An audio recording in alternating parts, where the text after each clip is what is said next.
Facts versus values. Can facts alone decide morality? Can science tell us what we should do?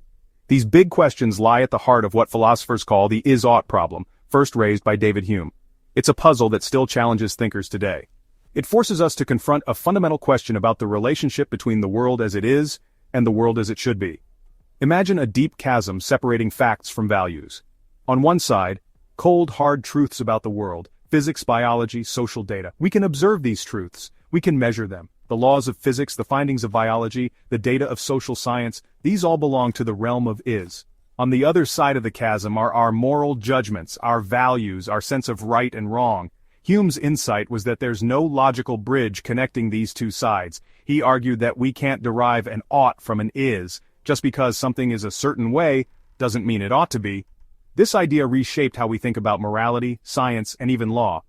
Quick break! I post one long video plus 2 shorts every week. Hit subscribe at Chasing Sunsets 49 to keep exploring big ideas. Hume noticed a sneaky trick in moral arguments. They often start with facts and jump to shoulds without a real connection. For example, we might observe that pollution is harming the environment. We might then conclude that we ought to reduce pollution. The problem, Hume argued, is that this ought doesn't logically follow. To bridge the gap, we need a missing piece. We need a moral principle that connects the fact of pollution to the moral imperative to reduce it. But, where does this moral principle come from? It's not simply a matter of observation. They aren't just facts, they come from our beliefs, culture, and values. These values, Hume argued, don't come from facts alone. Hume's is-ought problem doesn't mean that our values are arbitrary or meaningless. It simply means that we can't ground them solely in facts. We need both facts and values to make moral judgments. Think of it like this. Science describes the world, but morality tells us what to do. Science says, this chemical pollutes water. Morality asks, should we ban it? These are questions of values, not just facts. Should we value individual liberty or social equality? Should we prioritize economic growth or environmental protection? But it can't tell us what goals we should pursue. That's the gap Hume pointed out. Facts alone don't create moral rules. Just because something is, doesn't mean it ought to be. The is-ought problem has practical implications for many areas of life. In science, it reminds us that scientific knowledge alone cannot dictate ethical decisions. Scientists have a responsibility to consider the ethical implications of their work. Society needs to engage in ethical debates about how to use scientific discoveries.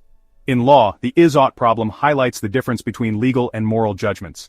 Laws are often based on moral principles. But laws can be unjust even if they are legally valid. The civil rights movement, for example, challenged laws that were legally codified but morally wrong. In our personal lives, the is-ought problem encourages us to be more reflective about our own values. Why do we hold the moral beliefs that we do? Are our beliefs consistent with our actions? By recognizing the gap between facts and values, we can become more thoughtful and responsible moral agents. David Hume's is-ought problem remains relevant centuries after he first posed it. Hume's insight shakes up ethics, politics, and even AI. AI can analyze fact, but can it tell right from wrong? Laws are based on facts, but also on values we choose. This isn't just philosophy, it's a debate shaping our world today. Hume's insight challenges us to think critically about the relationship between facts, values, and moral judgments.